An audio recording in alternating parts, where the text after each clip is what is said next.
She folded the letter with slow, deliberate hands and held it against her chest.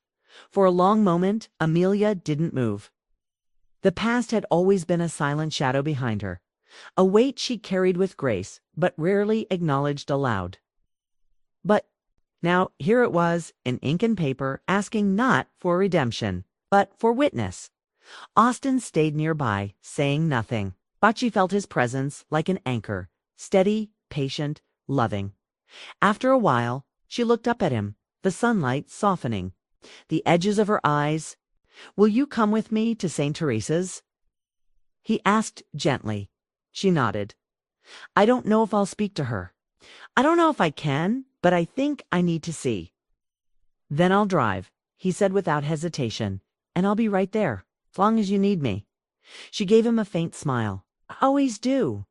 August 10th, St. Teresa's Chaplet was a quiet place, nestled at the edge of Eldridge, where ivy curled over the stone walls and wind whispered through the old trees. The stained glass windows caught the light like broken jewels. Few birds called from the eaves, and the smell of incense still clung to the wood of the pews inside. Amelia stepped out of the car slowly, her palms slightly damp, her breath measured. Austin stayed a few steps behind, letting her lead. They walked up the chapel path together, gravel crunching beneath their feet. From a distance, they saw a woman sitting near the garden at the back, gray hair pinned loosely, hands clasped in her lap. Her face was older, worn by years, but the resemblance was undeniable. Amelia stopped. Her pulse echoed in her ears. "That's her." The woman looked up as if she had felt it too. Their eyes met.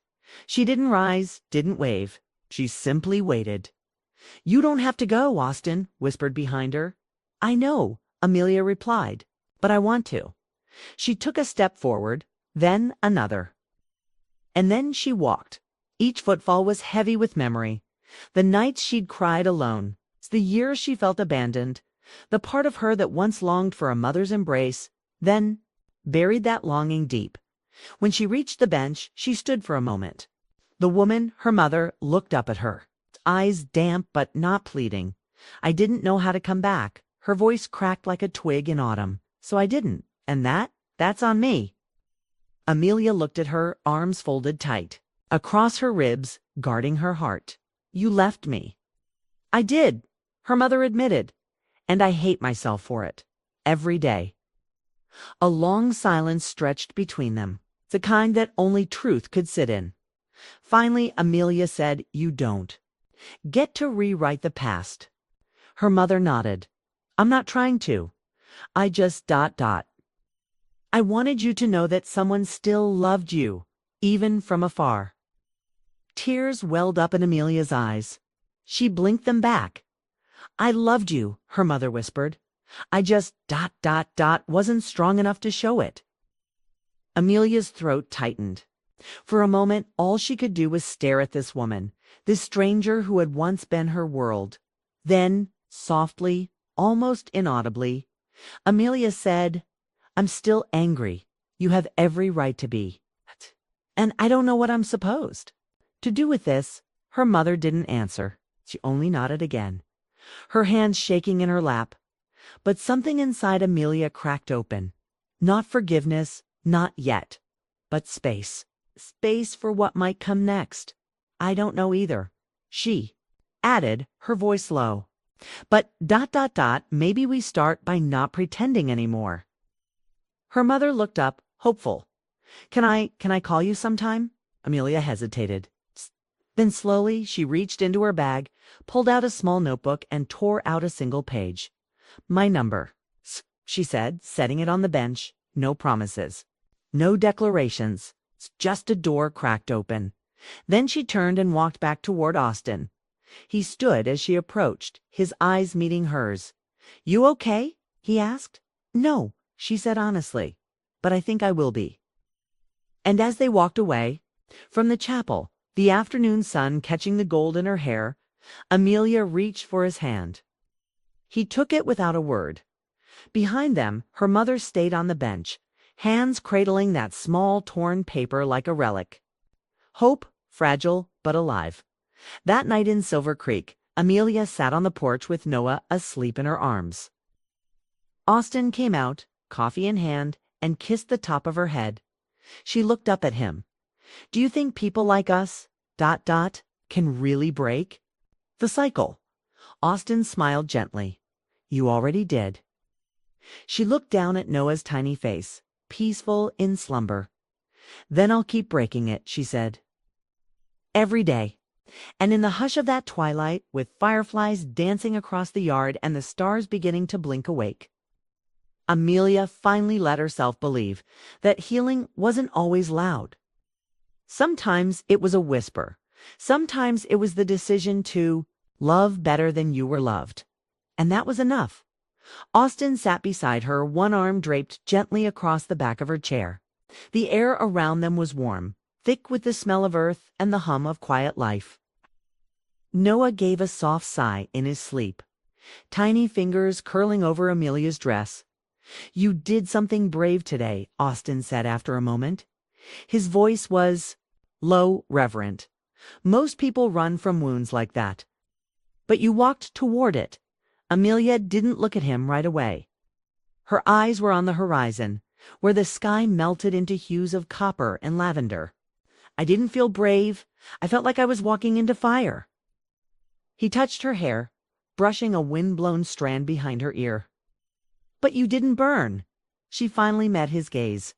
I thought if I saw her, the ache would vanish. Like the mystery was the only thing keeping it alive. But it's still there. Just ... Different now. Sharper, quieter. That's grief, he said. It shifts, not disappears. I thought healing would feel like a sunrise, she murmured. Voice far away, but it feels more like dusk. It's like everything is soft and broken and still okay somehow. Austin watched her carefully. Then, do you regret going? Oh, she whispered. And that surprises me. He smiled. You surprise me every day. They sat in silence for a while. Noah stirred once, then settled again. The stars above them began to blink more clearly now, as night tiptoed over the land. Eventually, Amelia said, I want to write to her. Not for her, for me.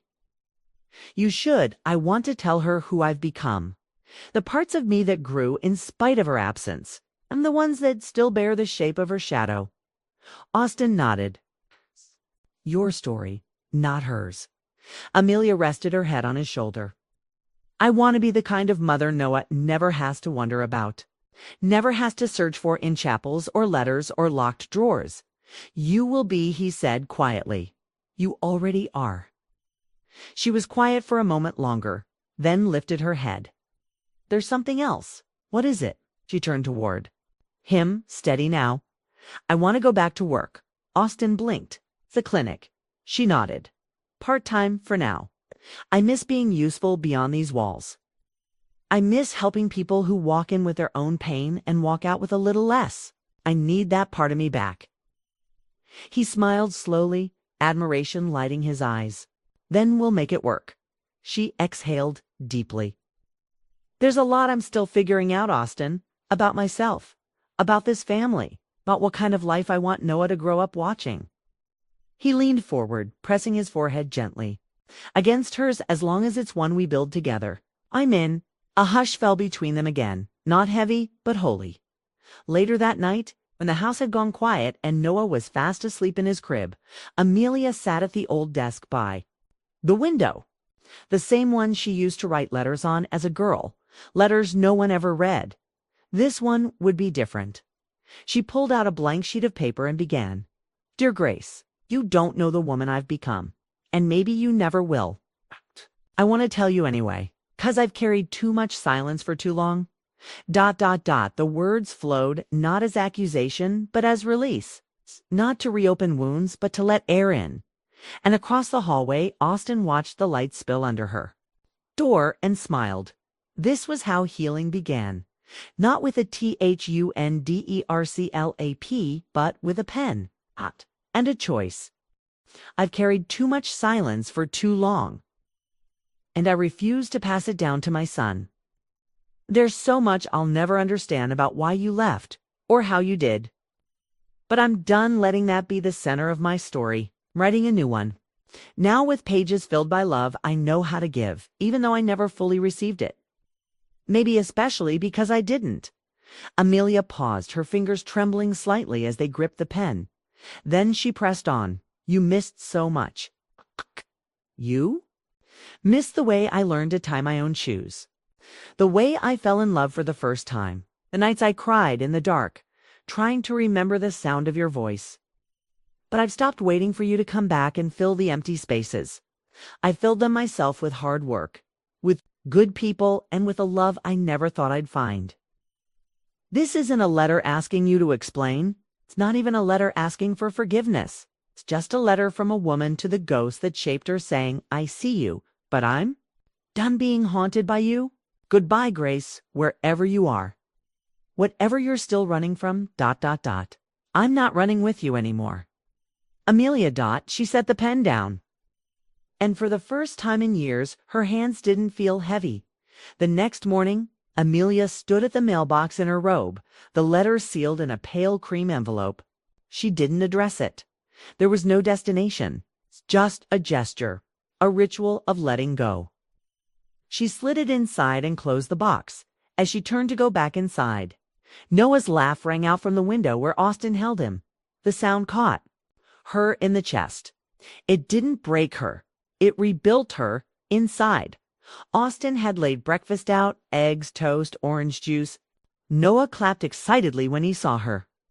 She kissed his tiny fingers and took a seat, her heart still a little raw but beating freer than ever. Austin poured her coffee and leaned in. You okay? She looked up at him, eyes clearer, spirit steadier. I'm better than okay, she said. I'm beginning. 2 weeks later, ... the clinic smelled like antiseptic and lavender oil. Familiar, comforting. Amelia stepped through the door slowly, her ID badge swinging from her neck. Nurses paused when they saw her. A few smiled wide and genuine. One of them whispered, it's good to have her back. Dr. Wren met her by the nurses' station. You sure you're ready? Amelia smiled. Ready to be useful again? Absolutely. She was assigned to a small rotation, family medicine, prenatal consults, wound care. By noon, her white coat didn't feel foreign anymore.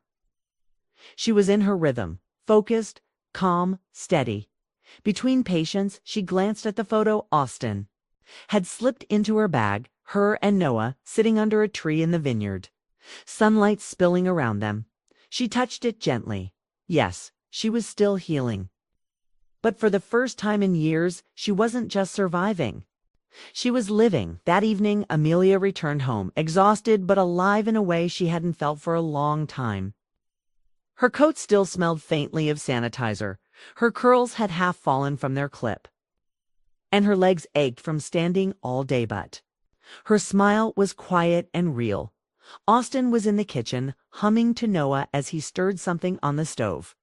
The little boy, propped up in his high chair with a bowl of mashed sweet potatoes, beamed when he saw her. Mama, he squealed, arms flailing.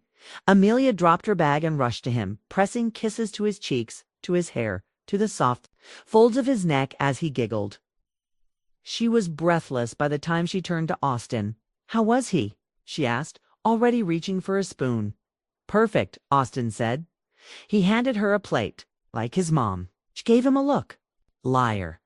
He threw your wallet in the toilet yesterday. Austin shrugged. Still perfect. They ate dinner as a family, nothing fancy, just lentil stew and flatbread. But there was laughter. A lot of it?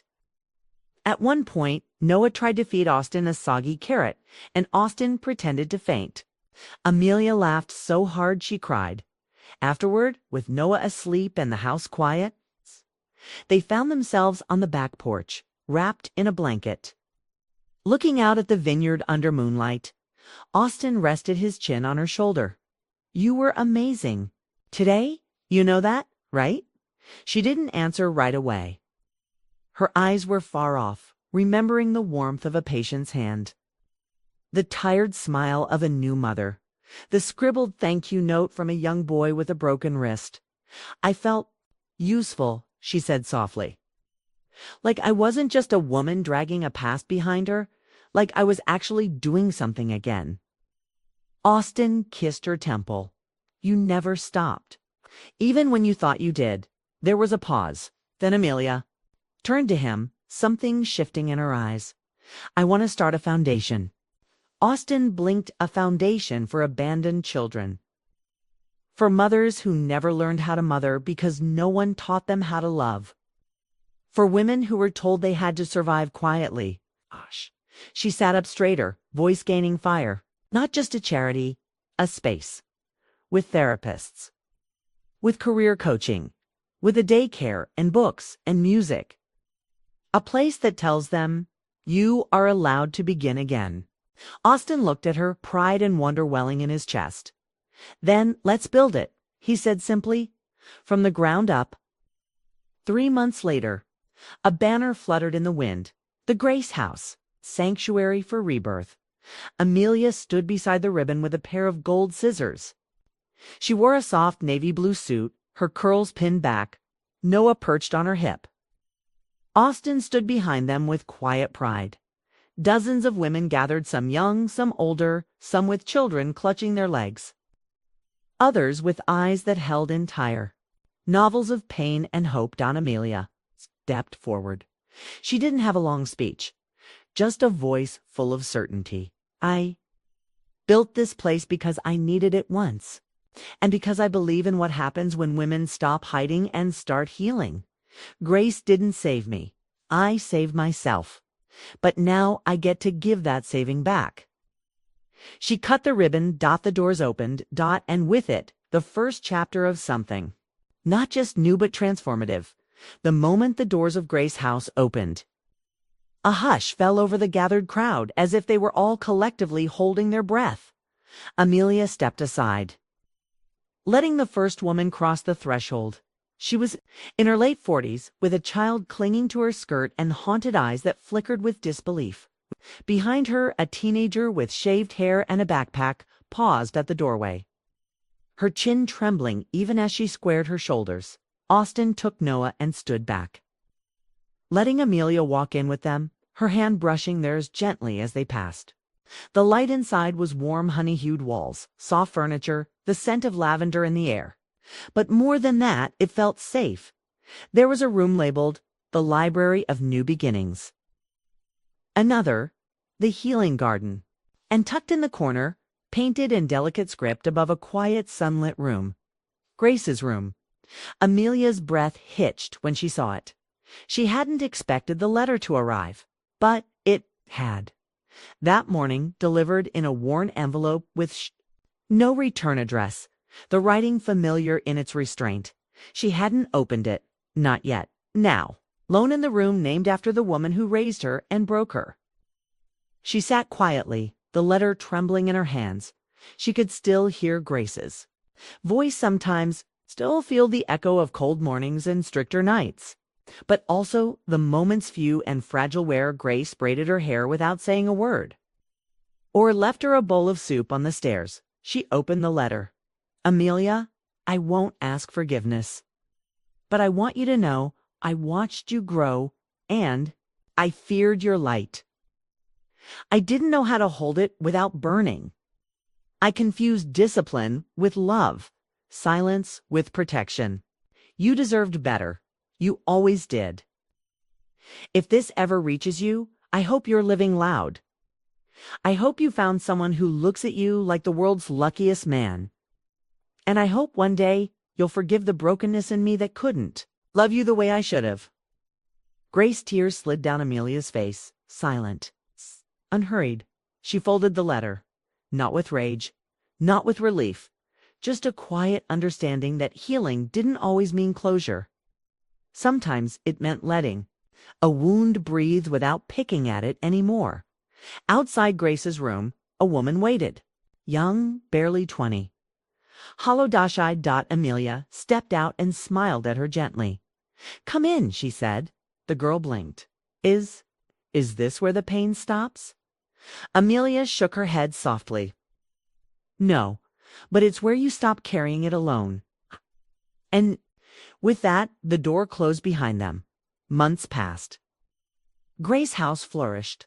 Women came and left. Some stayed longer. Some relapsed.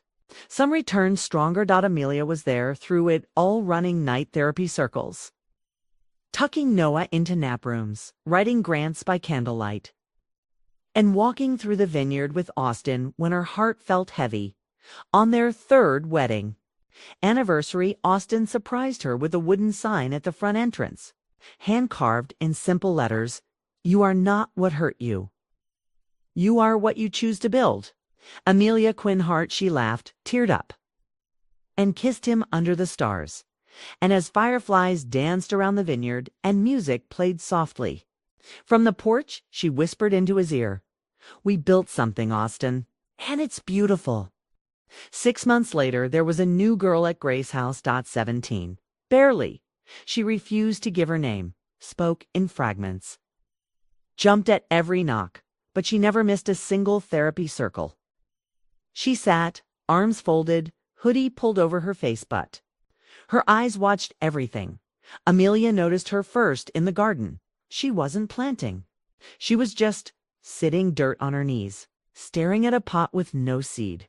"Do you want something to grow?" Amelia asked, crouching beside her. The girl shrugged. "Don't think anything grows in me anymore." Amelia didn't press. She reached for the packet of basil seeds in her apron and poured a few into the girl's palm. "Try anyway," she said. The girl looked at her, eyes uncertain. Then, slowly, she pressed one seed into the soil. 2 weeks later, Amelia found her in the kitchen, stirring soup for the house. She said nothing. Neither did Amelia. But the girl set 2 bowls instead of 1. They ate together in silence. Later that night, Amelia found a sticky note outside her office door. It read simply, "My name is Milla." Meanwhile, Austin had been quietly working on something. No press, no big announcements. He bought the old medical center down the road. It's the same one that had closed years ago, leaving a healthcare gap in the community. Now, walls were being rebuilt, volunteers trained. A women-focused clinic tied to Grace House.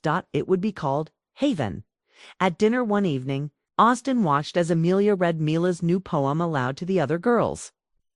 Her voice cracked at one line. "I don't remember softness, but I know it. Must have existed once because I see it in her eyes and I'm starting to feel it in mine." When the room applauded, Mila didn't hide her face this time. She looked straight at Amelia and smiled, a real one. Later that night, when Austin and Amelia lay on the porch swing, her head on his chest, she whispered, "This isn't just healing, is it?" Austin looked up at the stars. "No, this is resurrection." Years later, Noah, now 10, walked beside his mother through the halls of Grace House, holding a clipboard.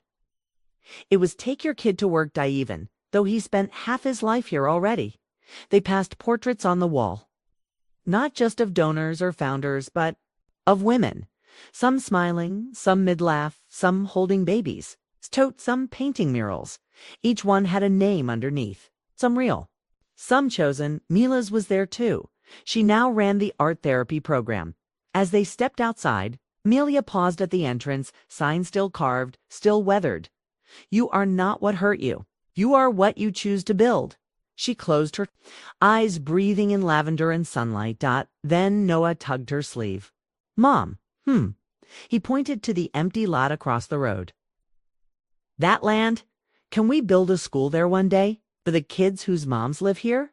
Amelia looked at him, and for the first time in years, she felt tears sting not from grief, but from hope too big to hold. She smiled. "Yes, love, we absolutely can." 10 years later, the school across the street was no longer a plan drawn in crayon. It stood tall, now sunlight bouncing off large windows, vines climbing the walls, and laughter spilling through open doors. It was called the Seedling Academy. Noah, now 20, leaned on the railing of the rooftop garden.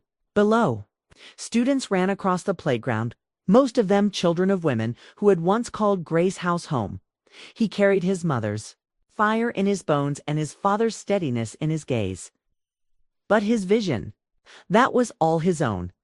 Amelia stepped beside him, silver strands beginning to soften her curls. "You're nervous," she said with a smile. "I'm speaking in front of 300 people, Mom." He gave her a sideways look. "Not all of us grew up giving TED Talks in our sleep." She laughed. "You were giving speeches to the trees when you were 5. You'll be fine." He looked back at the courtyard. "It's just this matters. This story. What you and Dad built." Amelia's eyes softened. "No, sweetheart," she said gently. "What we've built, all of us, even the broken pieces." Inside the auditorium, chairs filled quickly. Former residents of Grace House, current students, donors, local leaders, young mothers with wide eyes and calloused hands. At the front of the stage stood a banner. "Legacy of Healing." From one seed Noah walked to the podium. His heart pounded, but when he looked up, his eyes found two faces in the crowd. Austin.com, arms folded. His subtle nod that always meant, "You've got this," and Mila seated beside a teenage girl she'd brought to Grace House just 3 months ago. The girl smiled shyly at Noah. He began. "I was born into healing, not into perfection. Not into wealth. Not even into safety at first, but into the story of people who believed that what is broken can be rebuilt, not erased, not hidden. Rebuilt. This place, Grace House, was never just about shelter. It was about giving women and their children the power to write new stories. And I stand here today not because my parents had a plan, but because they had hope. And they planted it over and over. In every woman who walked through those doors, in every child who asked, 'Am I safe now?' In every seed that didn't know if it could grow. This school exists because of them, because of you. It's because of what love looks like when it stays." He paused, then added quieter, "And when it fights?" When the standing ovation faded, Amelia found herself wiping tears from her cheeks. Austin wrapped his arm around her shoulders and kissed her temple. "He's more than we dreamed," she whispered. Austin nodded. "Because he was raised in the aftermath, I chose to make it a beginning." That night, back at the house, Amelia and Austin sat under the stars again, older now, softer in some ways, stronger in others. "What now?" she asked, echoing her words from a decade before. Austin looked at her, then at the lit windows across the street. "Now we rest and let them rise." The next morning, Grace House buzzed with the kind of calm only built through years of care. There was breakfast on the long wooden tables, mango slices, boiled eggs, soft bread, and tea steeped with lemongrass from the garden. Women moved in and out of the kitchen, laughing softly. Some had babies tied to their backs. Others had notebooks tucked under their arms, heading to morning workshops at the back of the house. Noah stood by the garden beds, sleeves rolled up, gently showing a 10-year-old how to stake a tomato plant. "This one," he said, "looks weak now, but give it time. The roots are deep." The girl nodded slowly, biting her lip. "Like me." He smiled, not patronizing, just warm. "Exactly like you." Inside, Amelia sat in the office with Mila, reviewing intake forms and a new proposal for vocational training. Mila, now in her 30s, wore her strength like a quiet flame. There was a kindness in her, but no softness in the way people once assumed kindness looked. Hers was the kind that didn't flinch. "There's another girl," Mila said, "came in last night. 17. Her name's Aciosa. Barely spoke a word." Amelia's eyes lifted. "What do you think she needs?" Mila said simply. "And silence that doesn't judge." Amelia leaned back in her chair, pride radiating gently. "You've become what you once needed."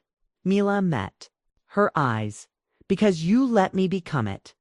Later that evening, Austin found Amelia in their old garden. She was kneeling in front of a new sapling, not the one she used to plant with trembling hands. This one was an avocado tree, strong, defiant in its place. He crouched beside her, slipping a hand into hers. What are we naming this one? Amelia smiled. Asias had picked it. She said she didn't want to name it after pain. Just hope. Austin looked at the small tree. Then at his wife. His voice was low. Then we've done what we came to do. Later that week, a letter arrived, hand-delivered, no return address. Just Amelia's name in careful handwriting. She paused before opening it. Austin was upstairs with a few of the boys, showing them how to fix the hinges on the chicken coop. The house was quiet for once, Milla, and the rest of the team had taken the girls to a nearby community event. Alone at her desk, she unfolded the letter. The paper was soft, cream-colored, the scent faintly floral. The words, few, but they hit like thunder. I don't know if you remember me. I'm ready now. Want to talk? It was signed simply. Selena. Amelia's breath stilled. For a moment, the room was too quiet.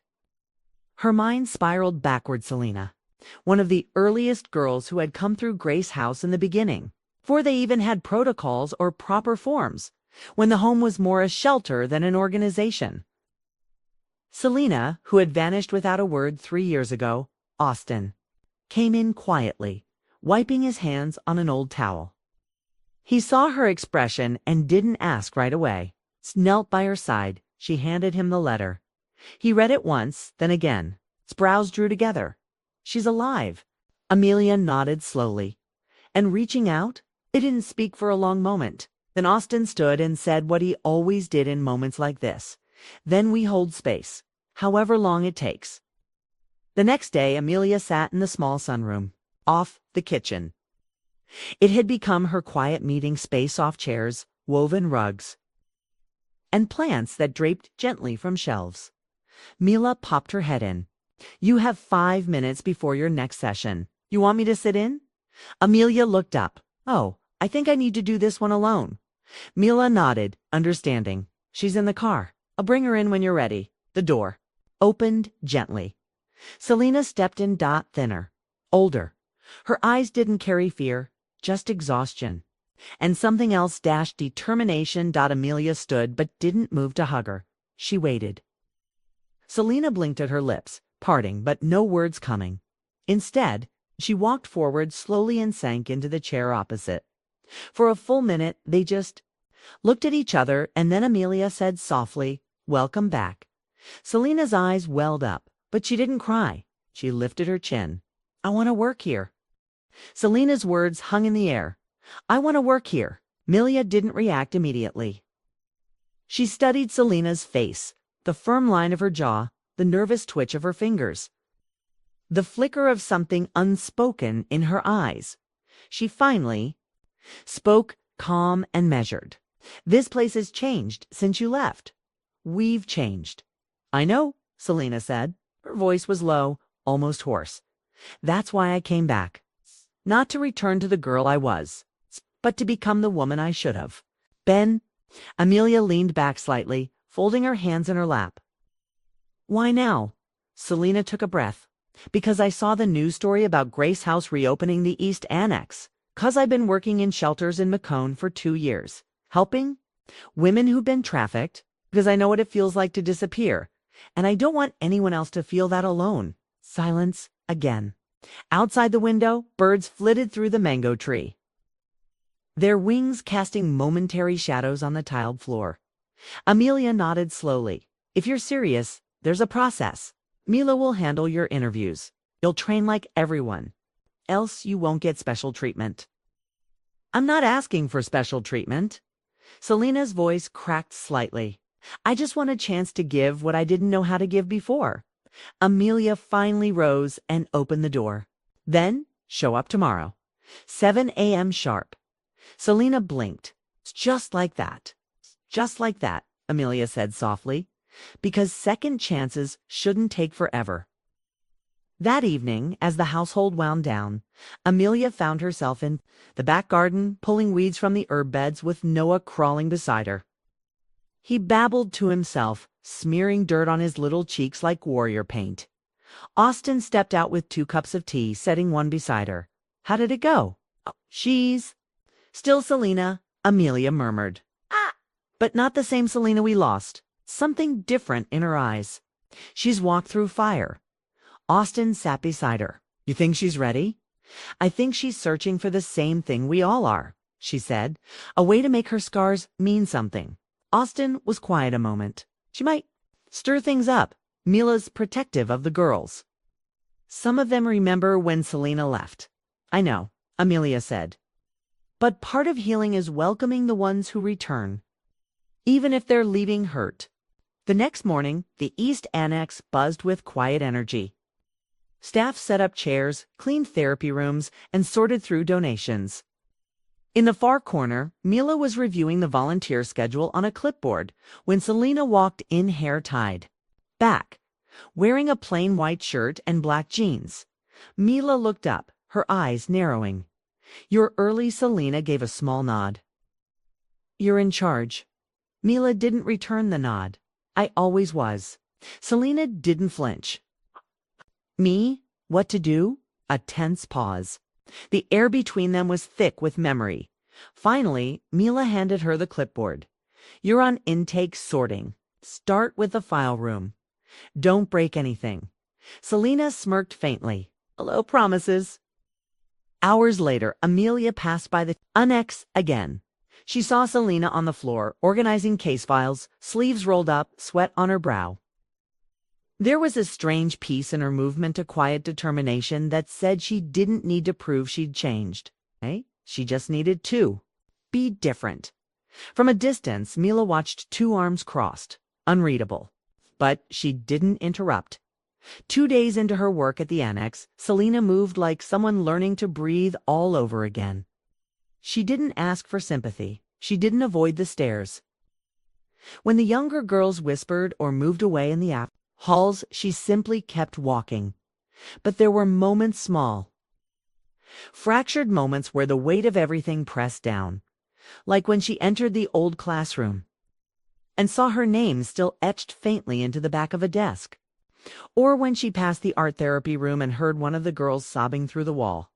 That evening, she stayed late, helping the maintenance team sort supplies. Mila passed by and paused at the doorway.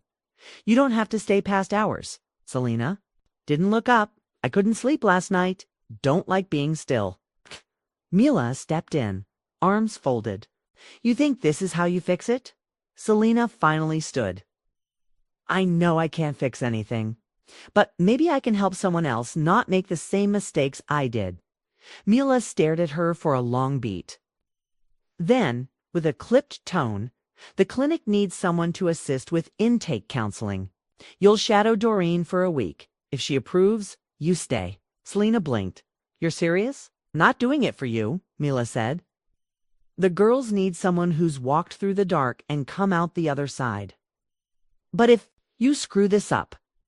She let the warning hang like a blade in the air. I won't, Selena said quietly.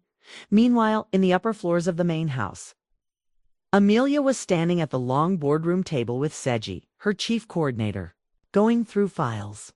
Blueprints for Grace House's expansion were spread before them. We've got new interest from 3 regional councils, Sayi said. They're asking for partnership models. But they want proof of impact. Hard data, we'll give it to them, Amelia replied.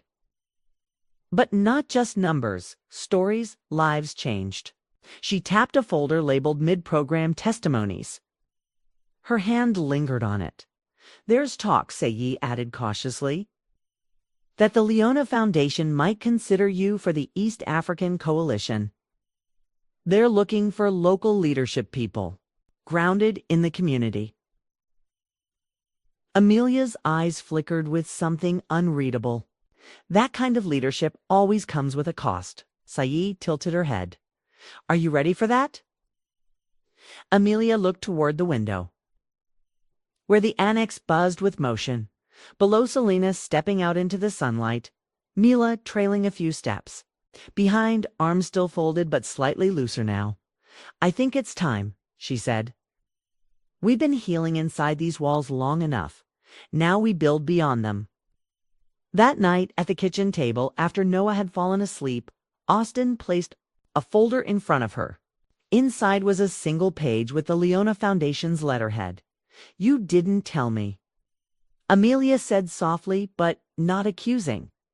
I didn't want to pressure you, Austin replied. But they want a response before the summit. She read the letter in silence. The words blurred slightly. It wasn't pride that filled Hurt's weight. The kind that came with knowing her choices would ripple outward into dozens of communities that hadn't yet known healing. I'm not doing this without the team, she said firmly. That is the face of something. It has to stay grounded. Personal, real.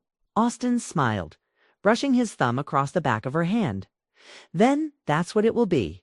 3 weeks passed. The days blurred into a quiet rhythm at Grace's house. The hum of healing wasn't loud, but it was constant, like a heartbeat beneath the surface. Selena had begun her rotation at the clinic. At first, the girls barely spoke to her during sessions. Some refused to enter the room when they saw her shadow at the door. Others whispered loud enough for her to hear. That's her, the one who helped them. But then there was Adama. Barely 17 sharp eyes, and a voice that never rose, above a whisper. She sat in the back of the room, arms crossed, until one session, when Selena mentioned how it felt to wait in silence for someone to believe her story. Adama looked up, just once. Just enough. After the session, she lingered. You said they didn't believe you either, she asked, not looking at Selena. Selena nodded. Not at first. And when they finally did, it was too late. Her throat tightened, almost, but I was still breathing. And that meant there was still time. Adama didn't answer. She just left. The next day, she came early. It wasn't victory. It was a crack. And for Selena, it was enough in the administrative wing. Sei slid a new report across Amelia's desk. Selena's sessions have shown the highest attendance in the last 2 weeks. We were going to let her go after a month. Should we reconsider? Amelia glanced at the data, then closed the file. We don't owe her forgiveness, she said quietly. But the girls, if they're showing up, if they're seeing something in her, then maybe it's not about what we owe her. It's about what they need. Seji gave a half smile. That sounds like a yes. Amelia didn't answer. She looked out the window instead, watching Selena walk across the courtyard alone. Shoulders hunched, but not hiding. That evening, Austin found Amelia in the kitchen, barefoot, tea steaming beside her, files spread open again. He didn't say anything.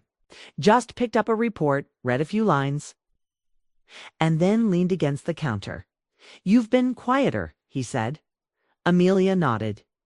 Everything's growing faster than I imagined. Sometimes it scares me. He came closer, brushing her knuckles. With his fingers, you're allowed to be scared. Don't let it stop you. I won't, she said, after a pause. But I think I'm starting to understand why Mom slowed down before she passed. She wasn't tired. She just knew it was someone else's turn to carry the fire. Austin's eyes searched hers. And who do you think is carrying it now? Amelia closed the folder. Not just me. Not anymore. Maybe it's time to be continued.